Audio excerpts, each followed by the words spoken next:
โลกนี้มีธรรมประจำที่เมื่อทำดีจะไม่ดีมีที่ไหนมีสุขบ้างทุกบ้างช่างประไรเป็นวิสัยของมนุษย์ปุถุชนขอกราบไหว้สาครูบาอาจารย์ทุกท่านขอเจริญพรสตาญาติโยมผู้ใฝ่ในศีลในธรรมทั้งหลาย มาแล้วมาแหมแล้วรายการเสียงธรรมจากเน้นน้อยสังเรือจากวัดประแดงทั้งนี้โดยการนำของท่านพระครูโคสิทธิ์ปริยัติยาภรณ์เจ้าวัดประแดงเจ้าคณะตำบลสุเทพเขตหนึ่งเป็นประจำทุกวันพุธจาก 10 โมงจนถึง 11 โมงโดยประมาณอาตมาสมณเณรสมพงษ์เป็นผู้ดำเนินรายการนั่งจัดรายการอยู่ที่วัดประแดงส่งเสียงมายังสถานีวิทยุ FM 104.5 ของวัดไฟหินซึ่งทางวัดไฟหินก็มีธรรมโกสมุวิศวัตวรกิจโจนายสถานีและเจ้าวัดไฟหินเป็นครูบาอาจารย์ที่เมตตาตุมภาพทั้งสองท่านท่านพระครูสมุวิศวัตวรกิจโจเป็นนายสถานีที่มีความเมตตาธรรมภาพเปิดเครื่องธรรมภาพแม้กระทั่งซ่อมบำรุงอย่างต่างๆแนวความเมตตาจากพระครูท่านนับว่าเป็นบุญอันยิ่งใหญ่ที่ช่วยกันสร้าง เพื่อการเผยแผ่ธรรมะของพระสัมมาสัมพุทธเจ้ากระจรกระจายไปทั่วทุกวันธรรมาภาพจาก 4 โมงแรงจนถึง 2 ทุ่มธรรมาภาพเอาเทปที่ผ่านมาเปิดออนไลน์ทาง YouTube ทาง Messenger ทาง LINE ที่เป็นกลุ่มของธรรมาภาพ Messenger ทาง LINE ทาง Facebook ส่งไปถึงเมืองนอกเมืองนาญี่ปุ่นอย่างต่างๆที่ลูกหลานตันเต้าลูกศิษย์ลูกหาไปทำงานกัน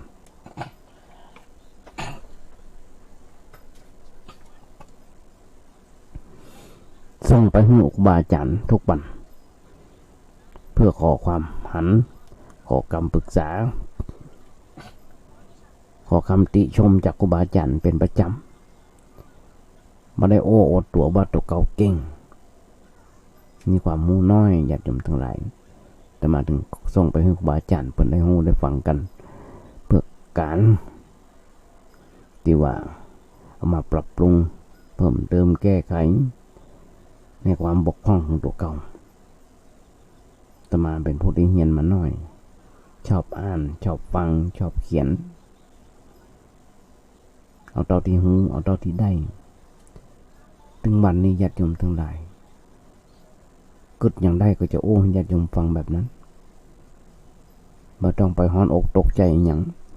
ถ้าอาตมาอู้ผิดอู้ถูกอย่างต่างๆเพราะว่าอาตมาภาพเองเอาเท่าที่รู้ก็อย่างที่บอกก็เลยต้องบอกกับสดาญาติโยมไว้ก่อนว่าเอาเท่าที่รู้เอาเท่าที่รู้อันใดที่บ่รู้ญาติโยมโทรศัพท์มาโอ้มาจากอาตมาภาพได้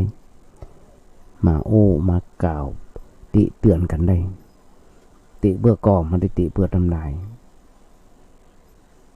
ทุกเมื่อเชื่อวันญาติโยมทั้งหลายคนเฮาทุกคนต่างก็ปรารถนาเมื่อเกิดสิ่งดีๆขึ้นในชีวิตเช่นเมื่อได้โชคได้ลาภมีเกียรติยศชื่อเสียงประสบความสำเร็จการงานก้าวหน้าเป็นต้นแต่ว่าสิ่งเหล่านี้ยังไม่ใช่หลักประกันแห่งความสุขที่แท้พ่อแม่ได้มาแล้วก็ยังเป็นทุกข์ได้ไม่ใช่ว่าจะมีความสุขเสมอไปเช่นคนบางคนได้น้อยกว่าคนอื่นก็บ่พอใจ แล้วจะร่ำรวยเพียงใดล่ะถึงจะร่ำรวยเพียงใดล่ะถือว่าขนาดไหนล่ะถึงจะพอใจถึงจะพอใจคนเฮาจะรวยจะทุกข์ก็จังจะเป็นสิทธิร้อยล้านพันล้านอย่างไรก็จังมันจะบาดเจ็บบาดแก้บาดตายเนาะหรือว่าบาดสูญเสียเนาะความสุขที่แท้มันอยู่ที่ไหนญาติโยมทั้งหลายโบราณเพิ่นบอกมันขึ้นอยู่กับการวางใจอย่างถูกต้องคนเฮาถ้าวางใจเป็นว่าภัยจะได้หนักจะได้น้อยกว่าเฮาก็ยังมีความสุขพอพอใจในสิ่งที่มียินดีในสิ่งที่ได้และแม้จะประสบความผันผวนปนแปรในชีวิตอย่างไรก็บ่หวั่นไหวใจเป็นปกติเพราะรู้ดีว่ามันคือเป็นธรรมดาของชีวิตใจที่พอเป็นและหันตรงนั่นคือหลักประกันแห่งความสุขที่แท้ญาติโยมทั้งหลายเฮาบ่สามารถบงการให้มีสิ่งดีๆเกิดขึ้นกับชีวิตของเฮาได้ตลอดเวลารวมทั้งบ่สามารถควบคุมให้สิ่งแวดล้อมเป็นไปตามใจของเฮาได้เพราะฉะนั้นสิ่งร้ายๆสามารถเกิดขึ้นกับเฮาได้เสมอแต่หากเฮาสามารถวางใจได้อย่างถูกต้องมาว่าอย่างจะเกิดขึ้นก็มาจะทำให้เฮาเป็นทุกข์ได้เพราะเฮาหักดูแลรักษาใจให้ดีย่ำมาวันกว่าว่าจะมีอย่างเกิดขึ้นแม้มีเหตุร้ายเข้ามากระทบอย่างเช่นตอนนี้บ้านเมืองทั่วโลกเกิดวิกฤตนั่นคือโรคภัยไข้เจ็บเข้ามาเบียดเบียนแทบจะทุกตัวคนนั่นคือโรคโควิด-19 บางคนเสพข่าวนักนำไป เสพข่าวนักนำไปคนนั้นว่าอย่างนั้นคนนั้นว่าอย่างนึงคนหนึ่งว่าอย่างนึงคนหนึ่งว่าอย่างนึงเกิดโกลาหลกันขึ้นมาบางข่าวก็บอกบ้านเมืองของเขาจะเป็นประเทศอินเดียแล้วคล้ายๆอย่างประเทศอินเดียแล้วแม้กระทั่งออกซิเจนมาได้ก็จะบ่มีแล้วต้องมารอคิวอย่างต่างๆทุกสิ่งทุกอย่างญาติโยมทั้งหลายมันอยู่ที่ระบบเราต้องไปตกอกตกใจอย่างมันญาติโยมทั้งหลายพิจารณาที่ตัวเก่าพระเจ้าบอกว่าเมื่อมีสติปัฏฐาน4ทำที่สุดแห่งทุกข์ได้ญาติโยมทั้งหลายสำคัญในเรื่องของสติปัฏฐาน4สำคัญบ่น้อยเลยที่ว่าอย่างอีกเพราะว่า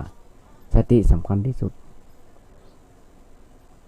ขาดสติขาดศีลขาดสมาธิขาดปัญญาฝึกสติให้ดีอันยังมันจะเกิดมันก็ต้องเกิดญาติโยมทั้งหลายอันยังมันจะเกิดมันก็ต้องเกิดคนเราไปอยู่กำฟ้าฝึกสติให้ดีส่วนมากวิธีฝึกสติเกิดสติคือการทำสติปัฏฐานนั่นคือสติมีความระลึกรู้กายห้องว่ากายในกายในตัวในตัวของเขาเนี่ยเวทนาในเวทนาจิตในจิตธรรมในธรรมรวบรวมสรุปมาเดือเงียนโหกายอย่างกายภ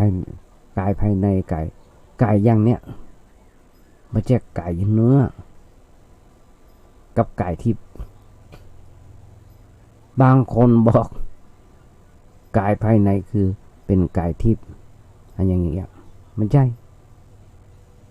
มันเป็นศัพท์เทคนิคกายภายในคือการพอหันในบางมุมพอหันกายในภายในบางมุม บางด้านเข้าใจแล้วก็จะเข้าใจกันทั้งหมดรวมทั้ง เข้าใจจิตรวมทั้งเข้าใจจิตที่เข้าไปหูภายในตัวอย่างกายภายในกายในและกายที่เป็นพระพุทธเจ้าที่พระพุทธเจ้าเปิ้นสอนกายที่หายใจออกกายที่หายใจเข้าที่เราฝึกหายใจออกหายใจเข้ารู้สึกหายใจเข้ารู้สึกถึงจุดที่ปัญญามันเกิดมันจะรู้ว่ากายที่หายใจออกไม่ใช่ตัวเฮากายที่หายใจเข้าก็ไม่ใช่ตัวเฮาถ้ากายที่หายใจออกไม่ใช่ตัวเฮากายที่หายใจเข้าก็ไม่ใช่ตัวเฮาแล้วกายทั้งหมดจะไม่ใช่ตัวเฮาเพราะทั้งวันกายมันมีเพราะทั้งวันนี่นะกายมันก็มีแต่กายที่หายใจออกหายใจเข้าบางคนบ่ชอบดูกายหายใจมันละเอียดเกินไปพอให้หยาบขึ้นก็กายยืนกายเตี้ยวกายนั่งกายนอนมีสติหูการยืนกายเดินกายนั่งกายนอนจิตเป็นคนหูคนดูจิตเป็นคนดูอยู่หันว่ากาย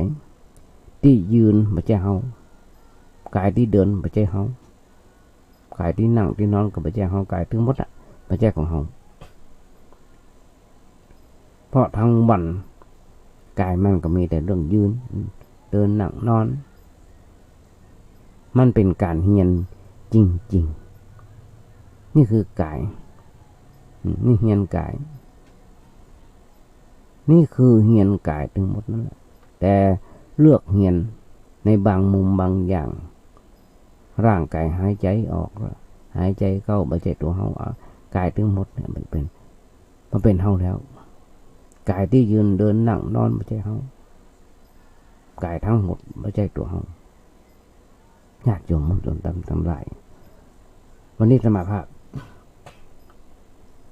อาจจะอันอย่างที่หนักไปหน่อย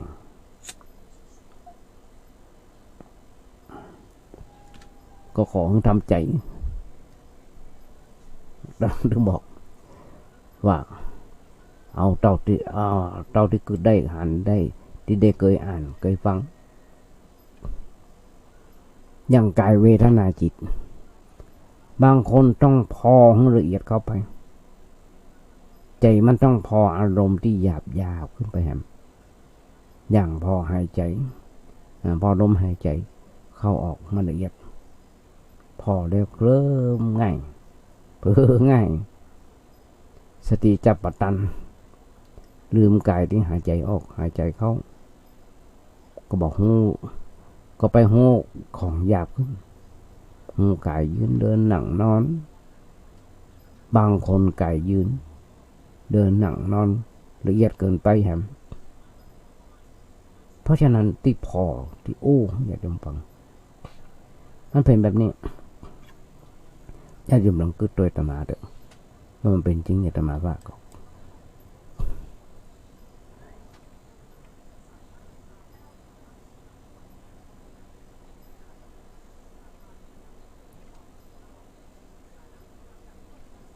ทุกคนทุกวันทุกเมื่อเช้าวันญาติโยมก็จะหันได้บางคนโรคโควิดเข้ามาเป็นอย่างที่ฟูมไฟเดือดเนื้ออ่อนใจเพราะไปเสพข่าวหนักเกินไปที่ว่าเสพข่าวนักลำไปนั้นก็คือว่าคนเฮาทุกเมื่อเช้าวันนี้จะหันได้ว่าข่าวคราวต่างๆที่หันกันข่าวคราวที่หันกันทุกเมื่อเช้าวันก็จะหันได้ว่าลองมาพอเถอะว่าบางคนอยู่อย่างทุกเจ้าอยู่อย่างพระอย่างเน้น ก็อยู่ได้กับญาติโยมทั้งหลายคนเท่าเฮามาลองพอใจถ้าบ่ฮักอยู่บ่ได้ญาติโยมนั่นคือกระเดอะถ้าหากเป็นพระแล้วสบายพออยู่ฟรีกินฟรีภาษีก็บ่ต้องเสียอันนี้เป็นกรรมโอ้ของคนบางคนถ้าอย่างอั้นญาติโยมทั้งหลายป่านนี้มาถึงยุคนี้สมัยนี้รวมทั้งพระสงฆ์องค์เณรทั่วประเทศมีบ่เกิน 200,000 ตีกลมๆเนี่ย 200,000 ตีกลมๆเนี่ย 200,000 บางคนป่านนี้คงบทล้นวัดถ้าหากว่าสบายอยู่ฟรีกินฟรีภาษีบ่ต้องเสียป่านนี้คงเป็นคนล้นวัดแต่ล้นแต่บ่ล้นวัดปุ้นไปล้นที่ในคุกปุ้นญาติโยมนั่นคือเกิดเรื่องที่จะมาโอ้นะไปล้นในคุกปุ้นไปล้นในคุกญาติโยมนั่นคือเกิดเรื่องคุกมีมาน้อย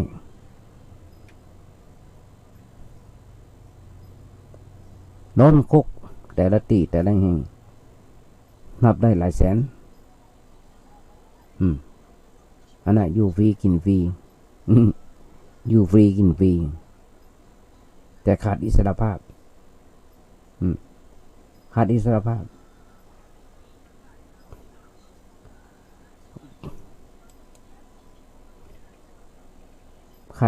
พ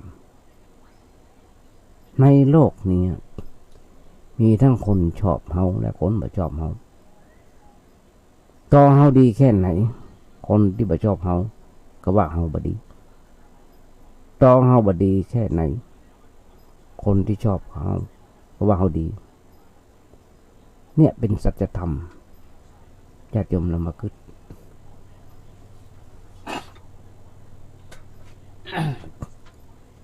อย่างที่เราว่าเป็นจริงก่อนเพราะฉะนั้นสิ่งสำคัญที่สุดของคนเฮาทุกเมื่อเจ้าวันนี้ลอ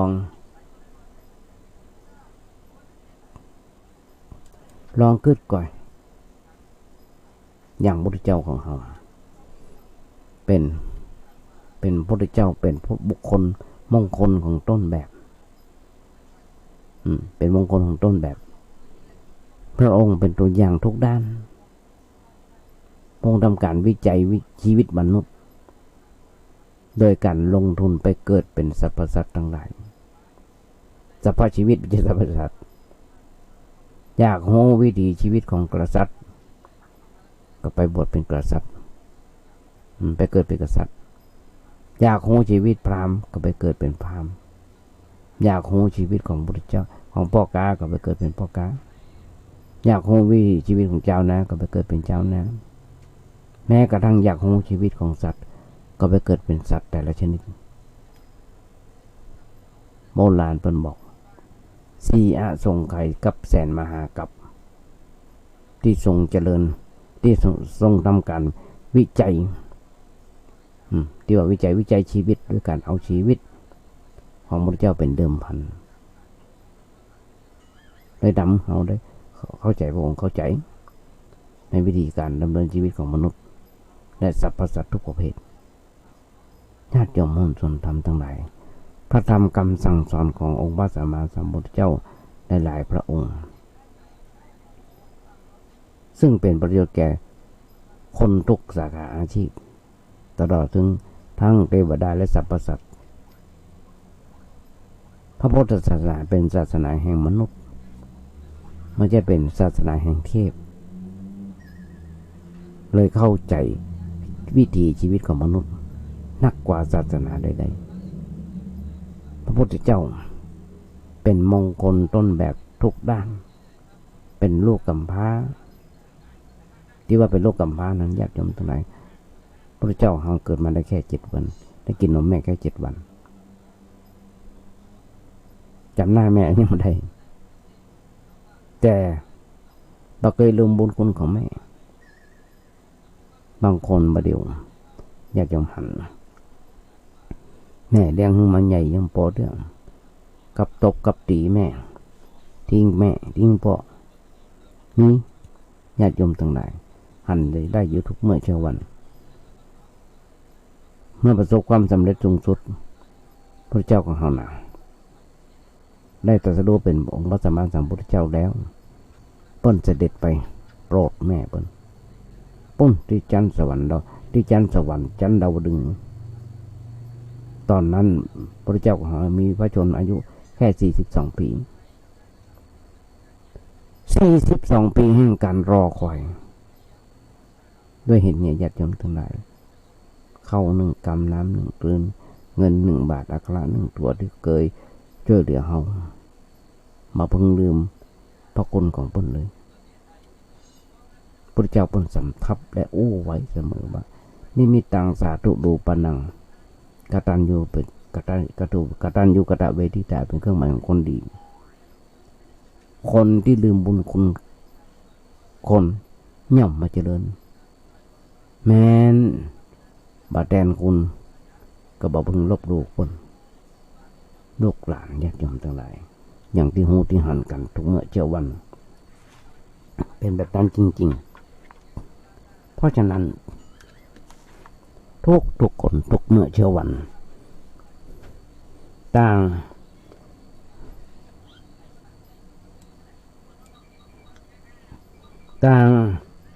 อาศัยโลกอยู่เพื่อสร้างความดีโลกที่เราอาศัยอยู่เนี่ยหรือว่าสิ่งต่างๆที่เรากำลังครอบครองอยู่ทั้งหมด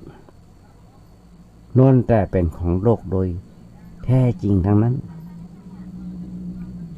แต่เพราะขาดความเข้าใจต่อความเป็นจริงของชีวิตเลยหลงคิดยึดถือกันว่าสิ่งนั้นสิ่งนี้เป็นของเฮานั่นก็เมียเฮานี่ก็ผัวเฮาอันนั้นก็ลูกเฮาส่วนตัวของเฮาแต่ก็ยังบ่มีแล้วจะมีสิ่งต่างๆหรือว่าลูกเมียมาแต่ที่ไหนนั่นเพิ่นบอกว่าคล้ายๆกับว่าเฮาจุตัวเก่าหลอกลวงตัวเก่าหลงขี้ตัวยึดเอาสิ่งต่างๆที่เป็นของโลกมาโอบมากอดไว้เป็นของตัวญาติโยมหุ้นส่วนธรรมทั้งหลายลองคิดเถอะแล้วในที่สุดเฮาย่อมต้องถูกลงโทษคือได้รับความทุกข์ทรมานเป็นผลตอบแทนโดยโอบกอดไว้นักเท่าใดเขาคนนั้นก็ได้รับทุกข์มากตอนเป็นแบบนั้นหรอรับทุกข์ตอนรับนักเท่าใดก็เป็นนักตอนเพราะฉะนั้นญาติโยมทั้งหลายก้อยฟังไปก้อยฟังไปแต่มาจะญาติโยมฟังแบบเนี้ยก้อยฟังไปในที่สุดแล้วเปิ้นบอกว่าคนที่ฉลาดเปิ้นจะคิดแต่เพียงว่าเฮาเกิดมาในโลกนี้หอบเอามาแต่เพียงความเปรย์เปล่าตอนแถมมาอาศัยโลกอยู่เพื่อสร้างความดีสิ่งต่างๆที่เฮาหยิบยืมเปิ้นมาใจก่อนเพียงนั้นเองหยิบยืมเปิ้นมาใจก่อนกันเพื่อยังชีวิตให้อยู่รอดปลอดภัยจนในที่สุดแล้วจะขอคืนสิ่งต่างๆของโลกอย่างขอใจไปจะขอยืมใจอย่างทนุถนอมภายพ้องที่วัดทนุถนอมญาติโยมทั้งหลายมีล่อที่เคยทนุถนอม ทั้งที่ทนุถนอมก็มีอย่างคนที่ทนุถนอมเจ็บไข้ได้ป่วยไปหายุกหายาเข้าโรงพยาบาลไปหาหมอได้ยามากินก็รักษาไปตามเรื่องตามเล่าต ตามที่อาการตามที่หมอบนสั่งแต่บางคนหนักกว่านั้นญาติโยมทั้งหลายบางรักษาอย่างปอนยังทำลายเช่นกินเหล้าเมายาประเดี๋ยวนี้ยามาอีอย่างต่างๆสเปรย์เห็นละยาเสพติดต่างๆนักหนาประพันนี่เป็นการทำลายเป็นการทำลายเปิ้นตึงบอกใจของสิ่งต่างๆของโลกอย่างทนุถนอมระมัดระวังใจอย่างพอดี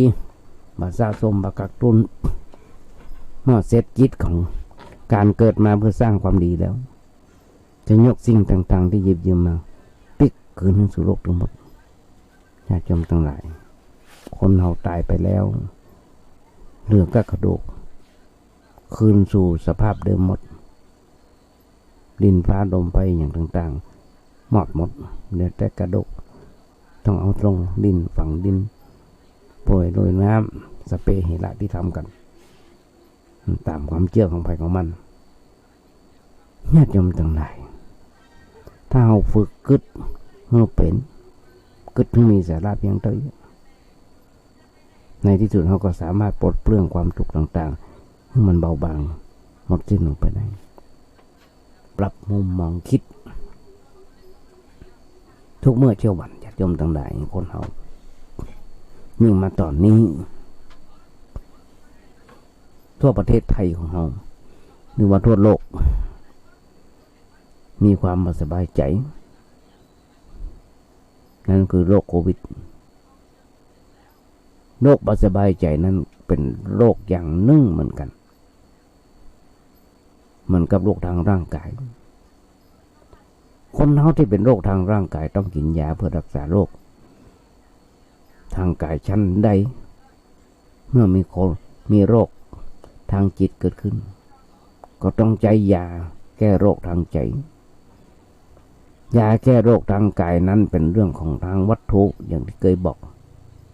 เพราะว่าร่างกายนี้เป็นวัตถุเกิดขึ้นโดยธาตุหลายอันหลายอย่าง3-4อย่างดินน้ำลมไฟหนึ่งการมีโรคทางกายนั้นก็เนื่องจากว่าไอ้อย่างบางอย่างมันขาดไปความต้านทานก็น้อยไปเลยเป็นเหตุให้เกิดโรคทางกายขึ้นมาญาติโยมทั้งหลายอย่างโรคโควิดเนี่ยมันลอยมาเอามาหันตัวต้องใส่ผ้าปิดหน้าปิดปากปิดหูดังกันนั่งเครื่องบินลำเดียวกันนั่งรถลำเดียวกันก็ติดกันแล้วพอลูกเป็นครอบครัวทั้งหมด5 คน10 คนก็แจ้งเป็นหมดเป็นแล้วไปหาหมอบัตันก็ตายเพราะว่ายาต้านทานยาอย่างต่างๆกำลังประเดประดังเข้ามาในประเทศไทยของเรารัฐบาลก็กำลังสั่งไปอย่างต่างๆถ้ามันตันก็ว่ากันไปถ้าบัตันก็ตายกันแต่ว่าถ้าหากว่าเฮาบ่ฮู้เต้าบ่ฮู้ตันโรคนั้นก็จะทำกำเริบเกิดเสิบสารทำให้เฮาต้องพ่ายแพ้แก่โรคร่างกายถึงแก่ความแตกดับลงไปเมื่อใดก็ได้ชั้นใดในเรื่องทางจิตทางจิตใจนี่ก็เหมือนกันมันมีโรคทางใจเกิดขึ้นมาบ่อยๆญาติโยมต้องกึกกันนะอย่างทุกเมื่อเช้าวันเราจะหันได้จากทีวีจาก Facebook จาก YouTube อย่างต่างๆที่แต่ละรายการเพื่อมามาจากเราฟังคุณหมอพ่องไม่ใช่คุณหมอพ่อง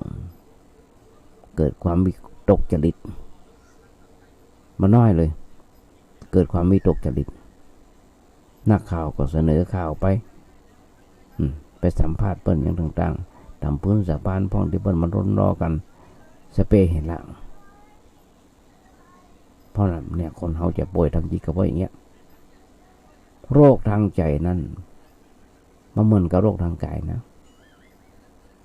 คือโรคทางกายมันต้องมีตัวเชื้อโรคประเภทต่าง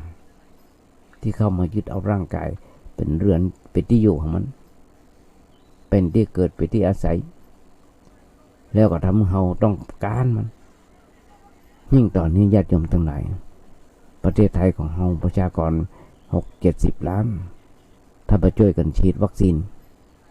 เขาก็จะติดกันติดโรคโควิดกันติดคนที่1จะมีคนที่2ตอนนี้บุคลากรการแพทย์จะพอใจยังพอใจหลายญาติโยมทั้งหลายแม้กระทั่งเมนเผาศพเผากันจนรุ่งเช้าวันจนเมนไหม้เมนระเบิดญาติโยมทั้งหลายคนใดที่ยังมีร่างกายปกติก็หมายความว่าความต้านทานทางของร่างกายยังดีอยู่เมื่อความต้านทานร่างกายยังสมบูรณ์พร้อมเขาก็เอาชนะโรคได้แต่กับมันแน่นักว่าความต้านทานทางร่างกายเนี้ยจะดีหรือว่าสมบูรณ์อยู่ตลอดไปมันอาจจะเกิดความเพลี่ยงพล้ำขึ้นมาเมื่อไรก็ได้ถ้าไปฉีดวัคซีนนะเพราะฉะนั้นคนบางคนที่เขาพอหันมามีร่างกายเป็นปกติแข็งแรงแต่ก็เกิดการเจ็บไข้ได้ป่วยลงได้ทันทีอันนี้แสดงว่ามันมีเชื้อโรคอย่างแรงเกิดขึ้นในร่างกายอย่างเช่นโรคโควิดเนี่ยทำให้ความต้านทานของร่างกายนั้นสู้มาได้ก็เลยต้องยอมแพ้มันกลายเป็นโรคประจำกายประจำตัวไปเลยอาจจะถึงความแตกดับลงไปเมื่อใดก็ได้ญาติโยมหุ้นส่วนทำทั้งหลายโรคโควิดเป็นอย่างที่น่ากลัวแต่มาได้ฟังได้พอรับฟังท่านผู้ว่าจากสมุทรสาครที่เป็นโรคโควิดและไปนอนรักษาอยู่ที่โรงพยาบาลเมื่อจน49 วันถ้าจำไม่ผิดเดือนไปเปิ้นบอกว่าเปิ้นหายเป็นปกติแล้วแต่ว่าปอดของเปิ้นอยู่แค่ 7-80% ทำงานหนักๆหรือว่าหนักๆอิดอ่อนเหนื่อยอยู่นั่นแสดงมายังหายดีเดียวเปิ้นโดยที่ว่าเปิ้นเป็นผู้ว่าต้องมารับใจประชาชนก็ต้องหายออกมาเพื่อเฝ้าระวังมาเป่าประกาศว่าโรคโควิดนั้นเป็นโรคที่อันตรายเพราะฉะนั้นญาติโยมแต่นี่ก็เป็นการเรียนรู้เรื่องโรคทางกายก็เพื่อจะได้มีการป้องกันแก้ไขเมื่อโรคนั้นเกิดขึ้นเราก็จะได้มีชีวิตเป็นปกติบ่วุ่นวายนักเกินไปชั้นใดเรื่องของจิตใจของเขาก็เหมือนกันเมื่อเป็นโรคทางใจเกิดขึ้นเพราะว่าเขาพ่ายแพ้ต่ออย่างต่อสิ่งที่ยั่วยุคืออารมณ์ประเภทต่างๆที่เข้ามากระทบประสาททั้ง5นั่นคือตาหูจมูกลิ้นกายรวมถึงใจด้วยอันนี้เป็นประตูแห่งโรคทางใจเพราะว่ามีสิ่งภายนอกมากระทบก็อย่างที่บอกประเดี๋ยวนี้ญาติโยมทั้งหลายผ่านมาแล้วโควิดโรคโควิดเปิ้นตมาก็เปิ้นตมาก็เพราะอย่างที่บอกเสพข่าวกันนักเกินไปไม่ใช่สติไม่ใช่สติดาวตลกคนหนึ่งเข้าไปอยู่โรงพยาบาลเมื่อกี้วันก็ตายขนาดคนเฒ่าคนแก่อยู่ที่บ้านก็ตายไปรักษาเมื่อกี้วันก็ตายบ่เดียวเนี้ยโรคโควิดที่เข้ามาในประเทศไทยของเราเราอ่อนอยู่ในท้องก็ยังติดโควิด4 เดือนก็ติดโควิดจนถึง70-80ก็ติดโควิดกันเพราะฉะนั้นญาติโยมทั้งหลายเมื่อสิ่งภายนอกมากระทบเขายังเขาไม่สามารถจะต่อสู้มันได้แล้วเขาพ่ายแพ้ต่อมันการพ่ายแพ้ก็หมายความว่าตกว่าเป็นทาสของสิ่งนั้นตกว่าเป็นทาสจริงๆยาเข็มปันปลายก็จะต้องซื้อมาฉีดวัคซีนเข็มปันปลายก็ต้องซื้อมาฉีดแต่ก็ยังมามีเรื่องเพราะฉะนั้นญาติโยมทั้งหลาย ตกไปเป็นทาสของสิ่งนั้นเช่นตกไปเป็นทาสของรูปเสียงกลิ่นรสสัมผัสอันเป็นเรื่องของวัตถุเหมือนกันที่พลเขาว่ามัวเมาในวัตถุลงไหลอยู่ในกับสิ่งนั้นมุ่งจากจบมุ่งจากสิ้นจิตใจก็วุ่นวายมีปัญหาเกิดขึ้นบ่อยๆญาติโยมทั้งหลายบางคนอาจถึงกับเสียผู้เสียคนไปก็ได้ซึ่งการสูญเสียทางร่างกายนั้นมาเป็นการสูญเสียเท่าใดแต่การสูญเสียทางด้านจิตใจนี่แหละญาติโยมทั้งหลายเป็นความสูญเสียอันยิ่งใหญ่ในชีวิตของเราเพราะคนเราถ้าใจมันเสียเห็นแล้วอันอย่างเกิดพลอยเสียไปอย่างหมดแม้ร่างกายจะเป็นปกติแต่จิตใจมันเสียกำลังไปจะเป็นคนที่สมบูรณ์อยู่ได้อย่างไรญาติโยมลองคิดก่อนนะคิดอย่างที่จะมาว่ามันเป็นจริงก่อนกำลังใจจะสูญเสียก็บอกว่าปล่อยตัวปล่อยใจนักเกินไปในสิ่งต่างๆที่มันเป็นวัตถุอันเกิดขึ้นมากระทบทางจิตใจซึ่งเราไม่สามารถจะเอาชนะสิ่งนั้นได้ที่ไม่สามารถเอาชนะได้ก็เพราะว่าบ่มีสติบ่มีปัญญาญาติโยมตัวสติคือตัวธรรมะปัญญาก็คือตัวธรรมะเพราะมันมีธรรมะคุ้มครองจิตใจเท่าถึงพ่ายแพ้แก่สิ่งเหล่านั้นแต่ถ้าเรามีสติหูตันมีปัญญาหูเต่าต่อสิ่งนั้นเราก็พ่ายแพ้แก่อารมณ์ลงบ้านออกบ้านไปใส่ผ้าแมสเนี่ยห่างไกลจากผู้คนห่างจากกันอย่างน้อยๆ1 วา 2 วา 2 เมตร 3 เมตรสิ่งใดมากระทบเราก็ปัดมันออกไปมายอมรับไว้โดยความบ่ฮู้บ่เข้าใจแต่ว่าเราจะเข้าไปเกี่ยวข้องกับสิ่งเหล่านั้นด้วยความรู้ความเข้าใจห้องว่าความรู้เต่ารู้ตันนี่เป็นเหตุและเป็นผลเพราะฉะนั้นญาติโยมหุ้นส่วนดำทั้งหลายสิ่งมูลเนี่ยมันเกิดความทุกข์ของเรากับเราได้มันสร้างความทุกข์ของเราได้เพราะฉะนั้นญาติโยมทั้งหลายคนเราต้องฟัง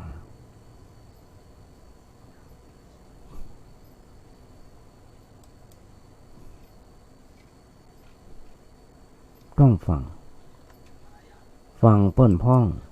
จะไปฟังอย่างเดียวฟังใต้ฟังเนื้อ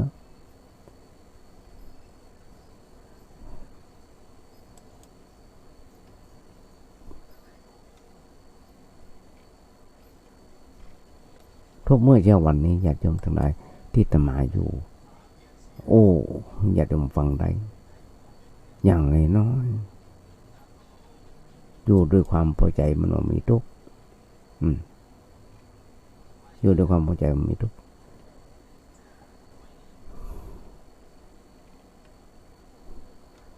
อาตมาได้หันข่าวสาร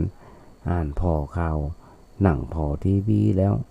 เป็นที่น่าเศร้าอกเสียใจหลายๆสิ่งหลายๆอย่างที่เราหันกันอันคนตรงไหนเมาไปอยู่ในความสุขประเภทวัตถุแบบนี้แหละย่อมทำบ่มีอันอย่างบังคับจิตใจแต่ละคนญาติโยมทั้งหลายบ่ชอบการบังคับบ่ชอบการคืนใจแต่บางคนชอบตัวใจทุกเก่าตัวใจอยากทุกเวลาตัวยากจะไปทำอะไรอย่างก็ทำอยากจะเกิดอยากจะกินจะแอวอะไรอย่างต่างๆก็ทำไปตามชอบใจคนเราผลที่สุดอยู่ในระเบียบมาได้อยู่ในที่สูงมาได้ก็ต้องล่นลงมาหันกันอยู่ทุกเมื่อเช้าวันญาติโยมทั้งหลายคนเฮานั้นหันกันได้ในเรื่องพวกนี้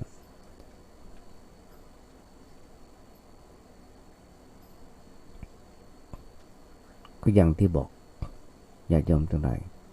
พระพุทธเจ้าของเฮาใน ในภพในชาติสุดท้าย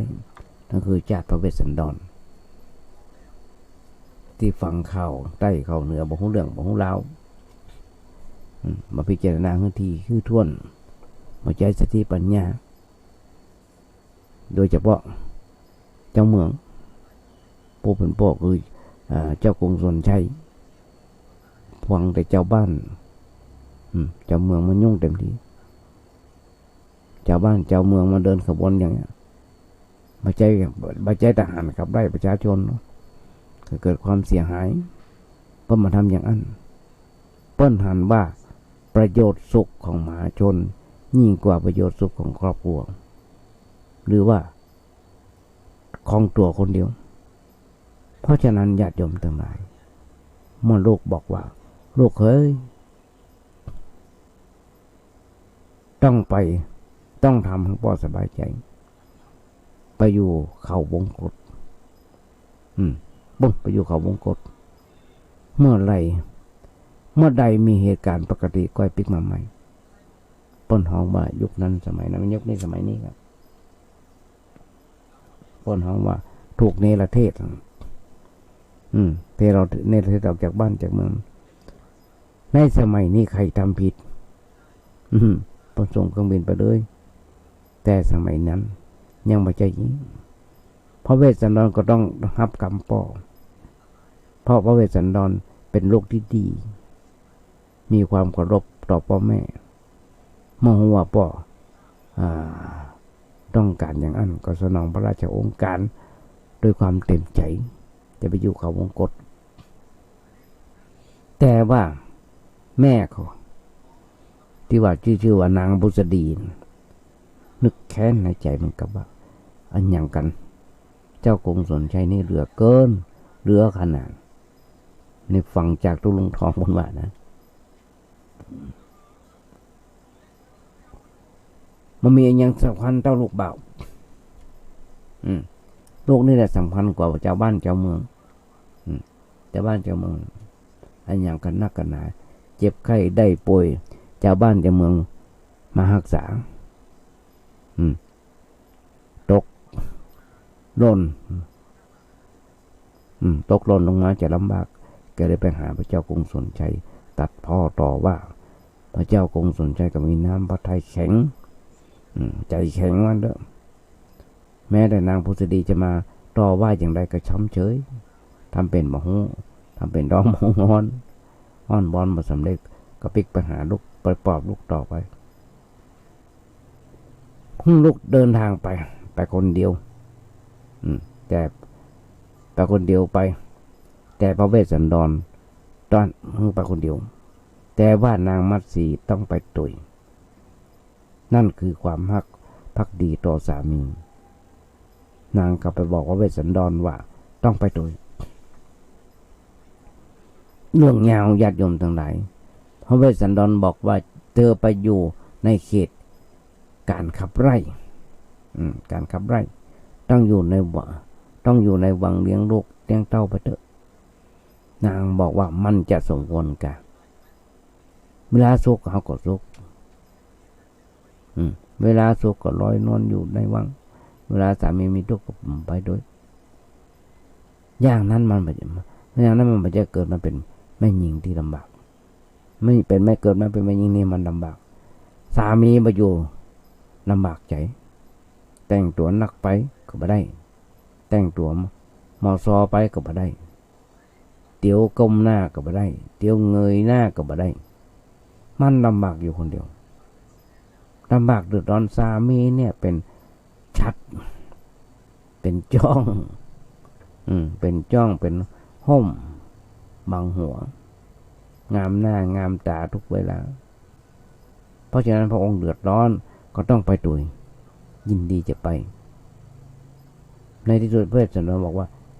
ในป่ามันลำบากนางมัตสีตอบว่าลำบากอย่างไรก็ต้องมันเป็นยังก็ต้องไป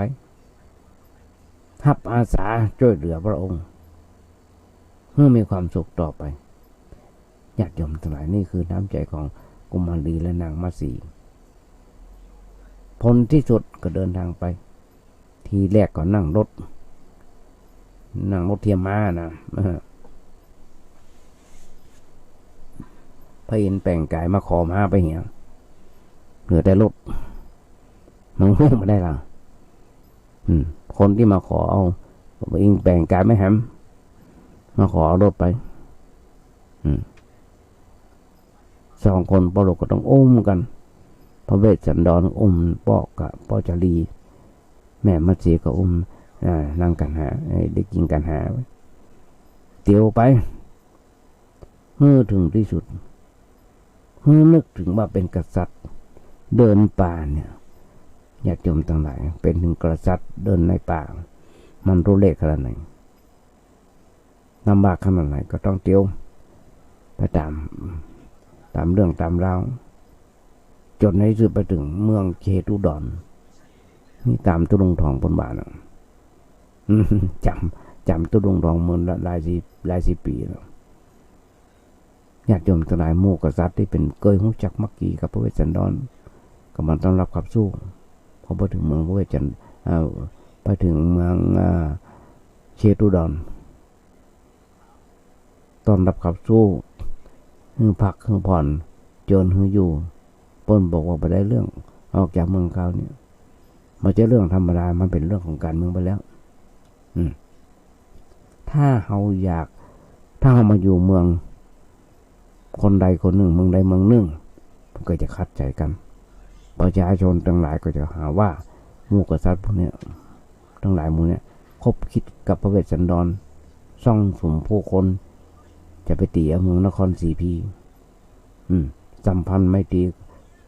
ก็จะเกิดที่มีก็เคยยืดเล้าระชานไปจะเป็นเหตุให้เกิดความเสียหายยังเฮามาเดี๋ยวนี้ญาติโยมทั้งหลาย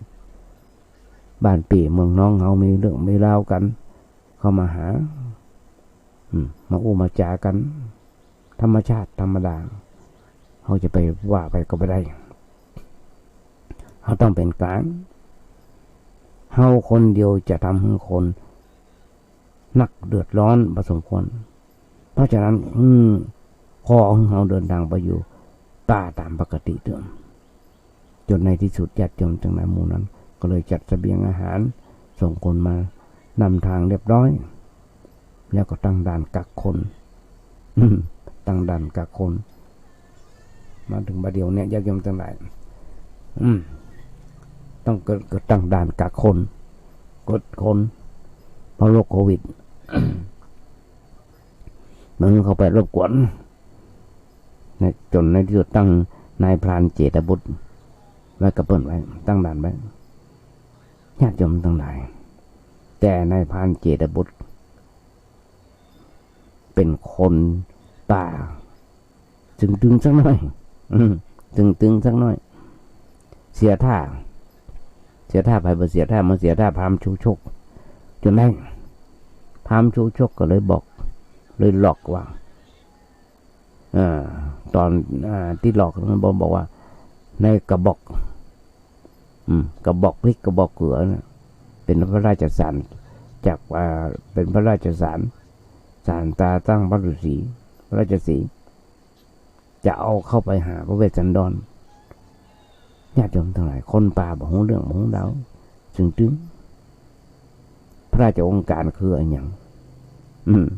ที่อยู่ในมือนั่นคือบอกเกลือก็ไปเชื่อปล่อยเข้าไปชูโชคเลยไปขอเอากันหาชาลีไปเป็นคนใจญาติโยมทั้งหลายลบดัดตัดความนางมัตสีก็ต้องอยู่กับพระเวสสันดรต่อไปนี่คือน้ำใจของคนในสมัยตะก่อนมันเป็นอย่างนี้เมืองไทยเฮาเนี่ยญาติโยมทั้งหลายรับวัฒนธรรมอารยธรรมจากประเทศอินเดียโดยพระพุทธศาสนาพอเฮารับพระพุทธศาสนาแล้วก็รับอันอย่างมาพร้อมกันไปในตัวส่วนมากก็เป็นเรื่องดีมีประโยชน์ไม่ได้เป็นเรื่องเสียหายเป็นสิ่งที่ช่วยสร้างรากฐานทางด้านจิตใจของคนไทยเฮาให้เจริญงอกงามอยู่โดยความคุณงามความดีสมควรแก่ฐานะเฮาก็อยู่กันด้วยความสุขหวานบั่นใจทุกวันที่นี้ญาติโยมทั้งหลาย สมัยนี้มันมีเหตุการณ์อันอย่างบางอย่างบนของสิ่งแวดล้อมซึ่งเป็นความเจริญก้าวหน้าทางสังคมมีความก้าวหน้าทางวัตถุนักเกินไปอย่างเช่นโซเชียลอันอย่างนี้นะมันประเดประดังเข้ามาทำให้สิ่งต่างๆหลายอันหลายอย่างมัวลูกหลานตันเต้าทำให้ลูกหลานตันเต้าเฮามัวเมาเล่นเกมพ่องอย่างพ่องไปคัดใจบ่ได้บางครั้งคัดใจก็ถึงกับทำวิบัติตกกรรมบัตรตัวเก่าค่าตัวเก่าก็ไม่จิตประทาอะไรอันใดอย่างที่ทำให้เสียหายก้าวร้าวเพราะอย่างเพราะความก้าวหน้าทางวัตถุนี่แหละผู้เป็นพ่อเป็นแม่เป็นปู่เป็นย่าเป็นตาเป็นยายบอกให้ทันสมัยบอกให้ทันอ่อนทำให้จิตใจเปลี่ยนแปลงไปได้เหมือนกันมาได้เหมือนกันได้เลยแล้วถ้าคนนั้นมันมีความเข้มแข็งพอมันหนักแน่นเรื่องมีอะไรอย่างเป็นเครื่องยึดเหนี่ยวทางด้านจิตใจก็จะไหลไปตามอำนาจของวัตถุนั้นจะจมลงกระเดือพอทีวีพอข่าวทั้งอย่างต่างๆส่วนมากจะเป็นข่าวทางสถานีวิทยุสถานีโทรทัศน์แต่ละที่แต่ละแห่งแต่ละช่องเอามาออกบางคนเสพนักเกินไปอย่างที่เพิ่นว่ากันอย่างที่ครูบาอาจารย์ว่าการเสพข่าวต้องมีสติเปลี่ยนแปลงจิตใจไปตามอำนาจวัตถุเมื่อไปอยู่ในที่ตำบลโน่นใดบ่พอใจเรื่องอย่างบางสิ่งบางอย่างก็อยากจะหลีกหนีออกจากไปที่อื่นๆไม่ก็เหมือนกันเช่นบางคนแต่งงานแล้วไปอยู่ในบ้านของผัวแต่ว่าเป็นบ้านที่ค่อนข้างจะโบราณสักน้อยพ่อผัวแม่ผัวก็เป็นคนโบราณเคร่งครัดตามระบบประเพณีเก่าๆประเพณีเก่าๆไม่ใช่ของเสียหายเฮาพอว่าเป็นสิ่งที่ล้าหลังมาทันสมัยอย่างที่อ้อนก็ว่าหัวโบราณมาทันสมัยแต่ว่ามันเป็นสิ่งที่ค้ำจุนจิตใจคนที่อยู่ในสภาพสูงส่งได้เพราะถ้าเฮาบ่ถืออะไรอย่างก็กลายเป็นคนก็กลายเป็นเสรีชนตามฝรั่งเสรีชนนั้นไม่ใช่ชนที่มีเสรีภาพแต่ไปเป็นทาสของอารมณ์และสิ่งแวดล้อมแต่เขาถือว่านั่นแหละคือความสบายคนในสมัยนี้เปิ้นเขาเข้าใจ